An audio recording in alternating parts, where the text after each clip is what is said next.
Hey guys, welcome back to my channel. Today I've got another super cute and easy project you can make for St. Patrick's Day. These little milk cartons are so cute and are such a fun way to give a cute little treat on St. Patrick's Day.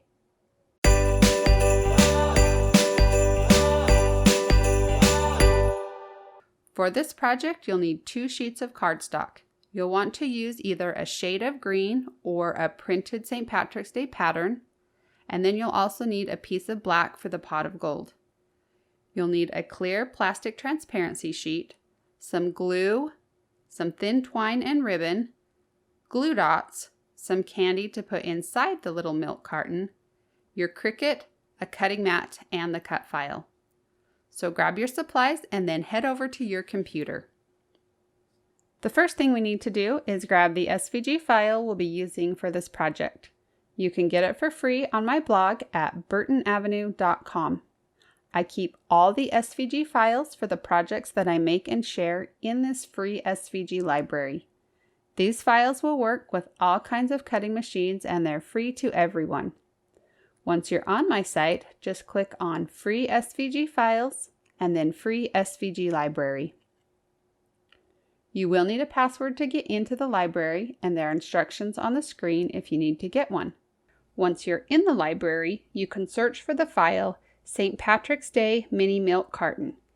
It will either be listed under the most recent projects and cut files or under the category St. Patrick's Day. You can also use your browser search to find it. I've added the unique code BA1460 after the file name to make finding this file a little bit easier. Once you've found the file, go ahead and click on that link and the file will be downloaded to your computer. Now when you download these files online, they come in a zipped folder and you will need to unzip or extract them before you can use them in Cricut Design Space. To do this, you'll need to go to the location where downloaded files are saved onto your computer. Once you're there, look for that zipped folder that we just downloaded and double-click on it. A new window will open and somewhere you should see the option to extract or unzip. Click on that and another window will open. And this will show you the destination where the unzipped files will be saved onto your computer. And you need to remember this location because once you're in Cricut Design Space, you'll need to come back to that location. So click on Extract, and those designs will be unzipped and they're now ready to use in Design Space. So now we can head over to Cricut Design Space and start a new project. Once you're on this canvas screen, you can go ahead and click on the Upload button, and then click on Upload Image, and then you'll want to choose Browse. And then you'll want to go to that folder that we just unzipped. Inside that folder, you'll see several different file types listed, and we are going to be using the SVG file. But sometimes the SVG will actually show up as a Microsoft Edge HTML document or a Chrome HTML document. So if you don't see SVG in this list of files, be sure to look for one of those instead. So once you found the file, you can select it and then choose Open. Make sure that it's the file that you want to work with, and then you can click Upload. Select your design one more time, and then click Insert Images. And now the design will appear on your canvas screen. So the first thing that we're going to do is resize this so that it cuts the box the size we want.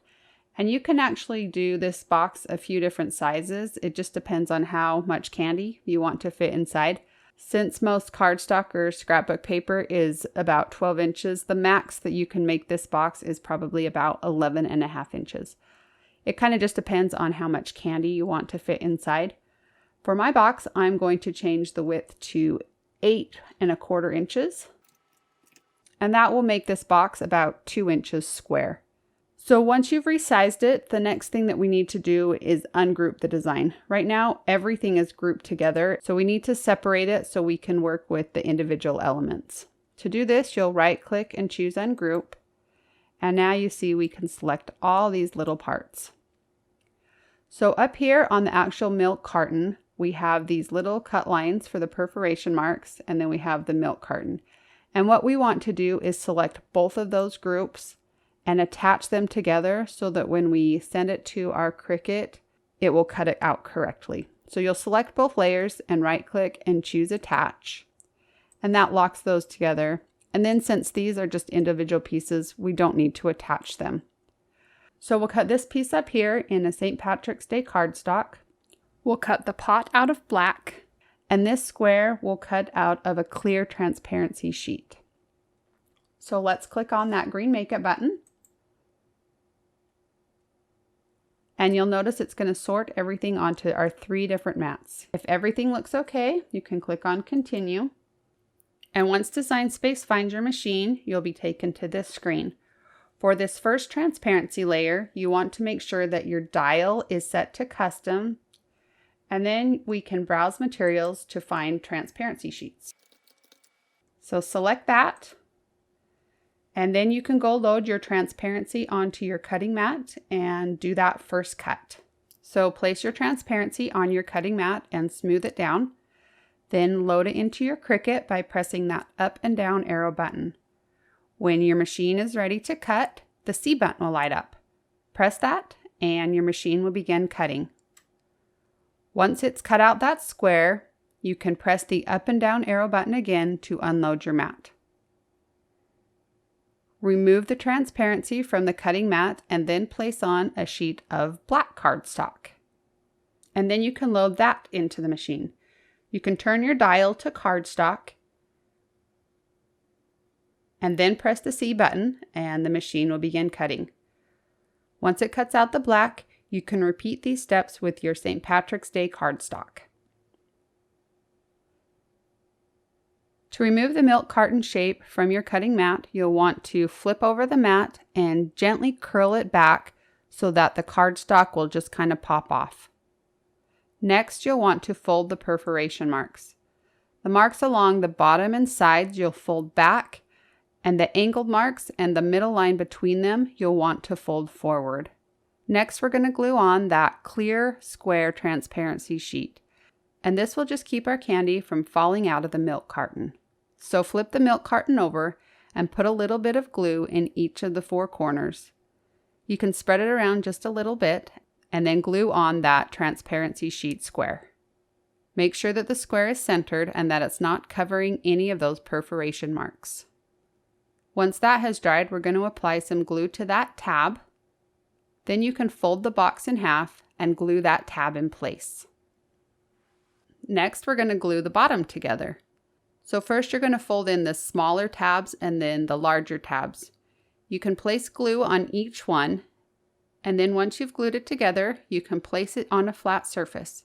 You can use your fingers to push down on those tabs, or even something heavy like your bottle of glue, just until those tabs have had a little bit of time to dry. Now you can fill up the milk carton with some candy. Next, you'll want to fold in those sides like you would a milk carton. Then grab some ribbon and thread it through those holes. Pull the ribbon tight and tie in a little bow and trim off the ends. The last thing we need to do is add our little pot of gold to the outside of this milk carton. To add a little bit of detail to the pot of gold, you can tie some thin twine around it. To attach it to the milk carton, just grab some glue dots and roll them up to give them a little bit more dimension, and then attach that pot of gold to the bottom portion of your milk carton. And that's it. This little St. Patrick's Day treat is ready to go. I hope you enjoyed this project, and if you want to see more like it, be sure to like and subscribe so you'll get notified each time I post a new video.